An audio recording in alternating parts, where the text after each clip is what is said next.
Lidl inflatable hot tub bought this morning for 300 quid. We've opened the box. Warning sign. Stickers, instructions, everything there. We started off by laying down 2 sheets of 8x4 recycled plastic sheeting. It's about, I think, 5mm thick. This is what's come out of the box. I think that might be the lid. Looks like there's 2 filters there, whether one's a spare and one's something in a box. Instructions, hose for something, and then a union, and then the actual inflatable hot tub in its own case. So in this white box is an electrical circuit tester, so plug that into the electrics, make sure that it's nice and safe. If not, get an electrician to come and check things out, because you just do not want things going wrong when you've got water and electrics nearby. So the electrics plug in. There must be an earth trip in there. You test and then reset button there. So again, you've got to make sure your electrics are 100%. You cannot make mistakes with water and electric. It self-inflates by putting this tube onto there. So when we start to inflate it, that yellow part there is a gauge that rises up to show the correct inflation. So we use the controller, which is in there. We'll unwrap that now. We've got safe power to our controller. So we press the bubble button to inflate the spa, so there'll be a bit of noise now.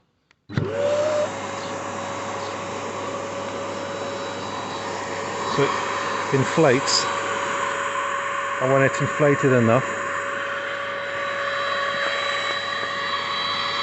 press the bubble button again. So it's inflated to a certain extent, and we're watching this now. When it is the instructions, yellow is ready to fill with water, green is properly inflated after it's got the water in it, white is too much air in it. One of the worst things with inflatables is to have too much air in them, because there's no squish to take the effect of somebody jumping or something like that.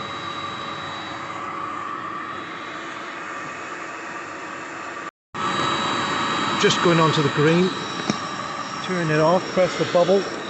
Where's the bubble switch? So that turns that off. Connect that up.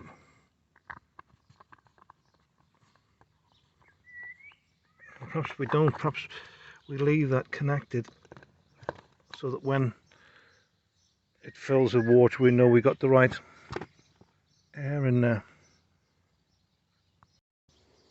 So we're just checking the position on our base before we put water in it, so that when it's filled with water we can't adjust it. So it's not bad. Maybe you just want to come this way a little bit.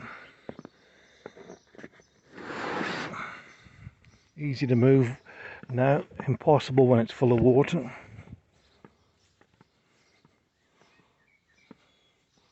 Yeah, we're not far off. I've got to put the filter on now, which goes on there. And then I presume there's a drain that's got to be shut. Just pushes on over the top. And then there's another piece to go on top of that. Yeah, I needed to put this onto the cartridge first before I put it on.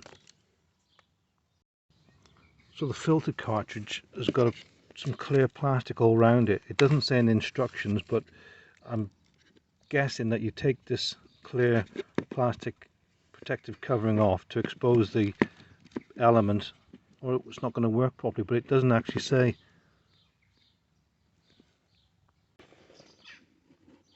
Oops, wrong way around. Slide that on, push it on, it fits on snug. That bottom drain plug's got to be shut. I think actually that's not a drain plug, that's the inlet, so that's got to be open. My mistake. It's the garden hose pipe fitting. Screws into there, and then your hose pipe fits onto the end there. So we're now filling, and the great British weather is helping as well.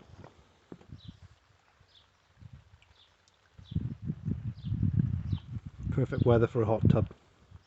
We filled it up to the minimum, put the heater on, and put the cover on now. I put some chlorine in the water, so that's going to make it nice and safe. So saying that we're at 24.5 degrees, so it still hasn't taken the chill off it, but I'm only up to the minimum mark, so we're adding hot water out of the domestic hot water. Oh no, we are, yeah, we're on the minimum line. It's just above the filter there, so I want to put some more hot water in out of the domestic system of the house, and we're ready to go. So far that's amazing good value for money.